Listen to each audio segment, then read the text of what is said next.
есепте бізге берілген андай dy бөлінген dx тең 2x минус синус x дейді.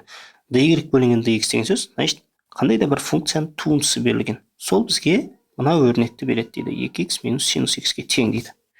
Енді осыны пайдалан дейді, және x тең 0 болған кезде y-тің мәні 2-ке тең дейді. Яғни x орнына 0 болған кезде y 2-ке тең болады дейді. Y-ті x арқылы өрнектеңіз дейді. Яғни бізде x орнына 0 қоямын, бірақ не жоқ бізде? Y жоқ. Енді y-ті қалай табамыз? Мынау бізге несі беріліп тұр? Туындысы беріліп тұр. Енді бұл бізде дифференциал ғой, таза айтқанда. Мына dy бөлінген dx түрінде жазып қоясың, қайтадан 2x минус синус x. Енді айнымалыны ажыратайық. Мына dy осы жақта қалады. Мына dx-ті теңдіктің оң жағына шығарамыз. Сол кезде әрқайсысын жеке-жеке көбейтіледі. 2x dx минус синус x dx. Сосын екі жағынан істейміз, интегралдаймыз. Типі алғаш функциясын тап деп жатыр. dy-тің алғаш функциясы y болады. 2x-тің алғаш функциясы не болады бізде ол? Ол x квадрат болады.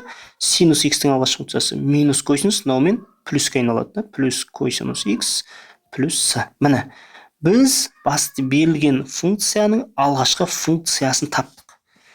Енді осы жерде бізде y-ті x арқылы өрнекте дейді. Енді мына шамалар уже берілген x тең 0, y тең 2 осы жерде пайдаланамыз. Яғни сіздерге айтады, x-тің орнына 0, y-тің орнына 2-ні қой дейді. Апарып қояйық енді.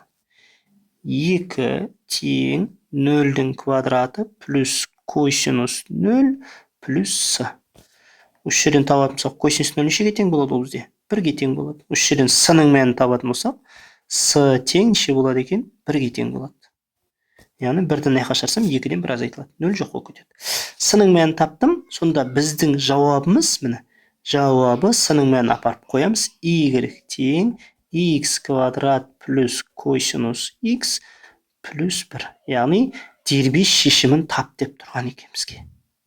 Болды, дифференциалдық теңдеуді шештік. С-ның мәнін таптық. Мынау x тең 0, y тең 2 ол с-ны табу үшін беріліп тұр.